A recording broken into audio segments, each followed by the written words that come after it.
Welcome to the second of 4 talks, which are about what we work on at Larger Us, which is the organisation that I run, but also about this idea of a good apocalypse. So we started talking about this last week, the idea that there's plenty of moments at the moment where things can feel a bit apocalyptic, what with climate breakdown, democracies in crisis, the risk of kind of war growing all over the world.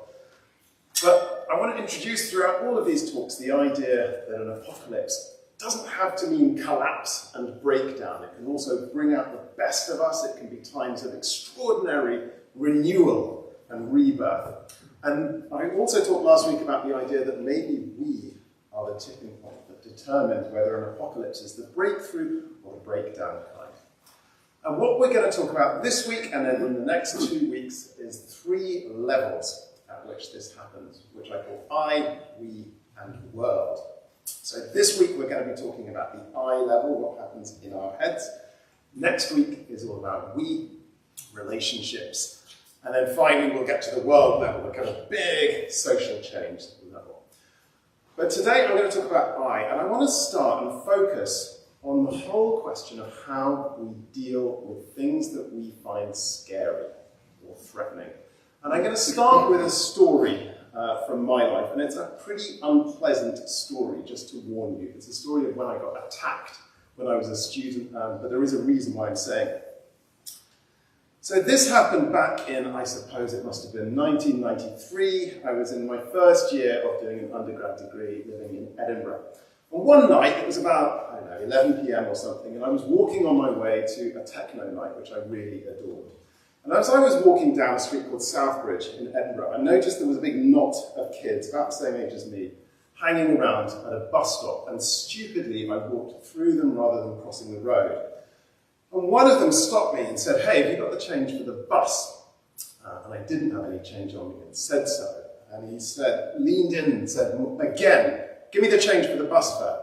And suddenly all his friends were surrounding me and shouting like right in my face, "Money, money!" Things escalated so quickly. And I was still sort of trying to de-escalate things and just insist, I really don't have any money on me. And then I didn't see it coming, but one of them pulled his fist back and smashed me right in the centre of my face. And suddenly, before I could even think about it, I was sprinting, like straight through 2 of the kids, all the way down to the bottom of Southbridge, left onto the high street, up, left again, down a little close where some friends of mine had a flat, and then I was buzzing and buzzing and buzzing on the doorbell. And thankfully, one of my friends was in, made it up the stairs. She took one look at me, face kind of covered in blood, nose broken, and just managed to gasp out, "Oh my God." Now, unpleasant story, did warn you. The reason I mention this is because something amazing happened inside me in that moment. The thing that I thought when I was replaying that episode over in my mind, which was something that I did a lot in slower time afterwards, it was I had no idea how I got from that bus stop to our friend's flat, to that sort of place that I knew would be sanctuary.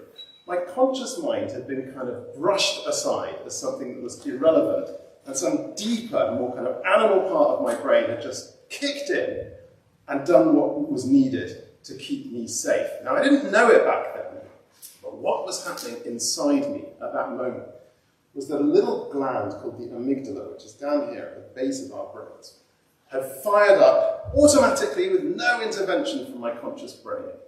A thing called the limbic system, which activates the fight, flight, freeze response. What was happening in that moment was that my heart started pumping, there was adrenaline flowing all through my body, my muscles were tensing, all non-essential functions that weren't relevant to staying safe, things like digestion, were put on pause. Every single piece of my body was getting ready to either fight or flee for its life, or failing that to stay very, very still, which is the kind of freeze aspect. And as I discovered that night, the amygdala and the limbic system that it fires up is incredibly good at keeping us safe from physical danger. It's a big part why each one of us in this room is alive today and why we're still around as a species. So thank you, amygdala, for what you did that night. The problem is that our amygdalas can also get activated and take us into a fight, flight, freeze response with things we perceive that are threatening but are not in fact putting us in physical danger. I'm thinking here of things like call centres can take you into a deep state of fight, flight, freeze. Train cancellations push my buttons incredibly effectively. People on the internet who are wrong, and I seem to encounter the whole time, just lights me up into that state. And that's before we get onto things we see on the news or on our social media. The wildfires, the airstrikes, the famines, cost of living, corruption, government incompetence. All of these things can light up our threat response systems like a Christmas tree. Never mind that there's no immediate physical threat here. Remember, our conscious mind gets brushed aside when we're in this state. And the thing that is so important here, and this is why I'm talking about this with relevance to apocalypses, is that when that fight, flight, freeze response lights up, it's not just a whole set of physical things in our metabolism. All sorts of things are happening to our state of mind as well. Rage can descend like a red mist when we're in this state. We immediately become way less empathetic, way more prone to aggression. We're focusing on our individual self-interests in that state, not the kind of good of the wider collective. Or maybe we're locking into our tribal in-groups and starting to furiously other whoever it is we see as being part of the kind of out-group that is threatening for us. So you can see that although fight, flight, freeze is great with physical danger, it is much less useful when we're watching the news or thinking about the state of our politics. The problem is that there's a lot of this around at the moment. I found this statistic that last year, 91% of us in the UK reported that we were frequently feeling high or extreme levels of stress. And this is really not a good headspace for trying to navigate apocalyptic times. It's not just that it makes us more selfish, more aggressive, more tribal, instead of kind of coming together in a larger us. It also really puts us at risk of burnout. It's exhausting when we're in and out of that fight, flight, freeze state all the time. And also, it makes us way more vulnerable to compassion fatigue, where we're just so frazzled that we don't have the kind of emotional energy left to care about people who really need our compassionate concerns. So if you were here last week, one idea I touched on was the idea of breakthrough and breakdown loops. And a breakdown loop is what happens where you have kind of, things look bad out there in the state of the world. That makes us feel triggered, anxious, depressed, angry, and that makes us show up in a particular way as neighbours and as citizens, in a way that's really prone to division. And this is something that populist leaders love. If you look at what happens at a MAGA rally, it's like the Glastonbury of fight, flight, freeze. It's very expertly calibrated to take people into that anxious, fearful, enraged state, because it's really good for that kind of politics. And all of us, it's not just people who vote for Donald Trump or vote for the Reform Party who are vulnerable, all of us are vulnerable to this kind of thing. As someone who was passionately against Brexit, I also felt myself completely triggered by what happened with that referendum a few years back. If you were a Democrat in the United States, you certainly felt that sense of threat during the last election, and you're feeling it now in all probability with Donald Trump's presidency. And nor is it just populists who take us into this state. Think of social media companies and how the algorithms that they use to determine what we see on our feeds are so well calibrated to feed us stuff that will enrage us or make us feel anxious or fearful, because it's really good for monetizing our attention.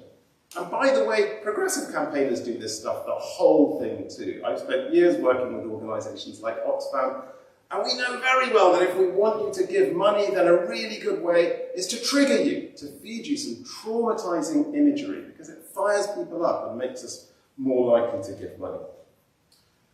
So, that's our amygdala, that's fight, flight, freeze, that's why it's not helpful when you're going into apocalyptic times. So is there an alternative? Yes, the good news is there is.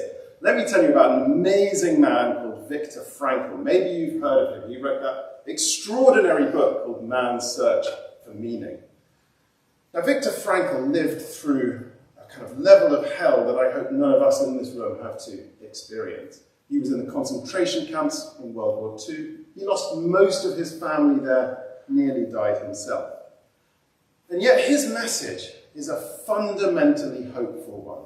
And it's all about how we have a choice over how to respond to things we perceive as threatening. There's a beautiful quote in his book where he writes, "Between stimulus and response there is a space. In that space is our power to choose our response. In our response lies our growth and our freedom." And what I love especially about Viktor Frankl's words is that it's really grounded in hard neurological fact. Because actually there's a different part of our brain from the amygdala, which we can use to respond to perceived threats. And it's up here at the front of our brains. It's the prefrontal cortex. Now the PFC, as it's called, is in charge of things like complex cognition and decision-making and empathy, these sorts of areas. When we manage to respond to something that's threatening from that part of our brains, we're way more considered. We're way more empathetic and likely to be thinking about the common good, to be thinking from a more imaginative place. I mentioned last week that Hollywood loves to tell us that in disasters, what happens after like a hurricane, for example, is it's everyone for themselves. But that actually what happens is often much more hopeful, that you see tremendous solidarity. And what you're seeing in those moments is what happens when the prefrontal cortex gets run the show. And it takes us into what's called a tend and befriend response, where we're tending ourselves and our immediate family group and befriending others to help us do that. Way more useful if you're in an apocalypse. Now, it does take work. The amygdala is so primed to jump in at the first sign of danger. Psychologists call it amygdala hijack, where the amygdala just jumps on us and takes control of how we respond. And it takes work to build up the kind of muscles to let your prefrontal cortex get a look in.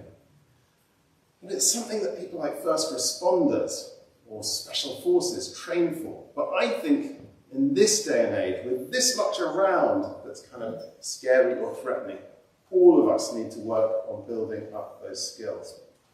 And what we work on, one of the things that we work on at Larger Us, is training campaigners to be able to do this, to kind of take that breath, slow down and defuse in the moment. And we'll share after today's service some of the resources that we use to train people on how to do this. But the thing I want to finish with, which is the thing I find fascinating, is that Christianity is an absolute goldmine of techniques that we can use to kind of defuse in those moments where fight, flight, freeze threatens to kind of become a runaway train, and put that prefrontal cortex in charge so that we can respond more kind of reflectively and imaginatively and empathetically. One way is through contemplative prayer, which I find incredibly helpful. My family will tell you I am really quite bad at untriggering. I tend to get completely fired up, particularly if anyone makes me feel guilty, it presses my buttons, something incredible. So I've had to learn, in order not to be tetchy with my kids, to be able to take a breath and slow down. And having a daily contemplative prayer practice is so effective for that. And then there's all the other things Christianity gives us, like deep stories to help us make sense of where we are, a sense of grace, a sense of God's love in our lives. This is really effective stuff for helping us to kind of untrigger. All of this matters for our mental health and our well-being in conditions of kind of increasing crisis and turbulence. But it also matters for our ability to be the kind of good neighbours that we want to be, and it especially matters for protecting our democracies. What we keep seeing around us these days, what we saw with the last American election, what we just saw with the local elections this week, with Reform getting a third of the votes, this is what happens when loads of us all over the country are having our amygdalas kind kind of run away with ourselves and take us into that fight, flight, freeze response. It's really important, if we want to be the change we want to see in the world, that we model the ability to kind of take that breath and untrigger. And Christianity is such a great place to start. Next week, we'll be talking about the we level, and that's all about relationships. Thanks so much.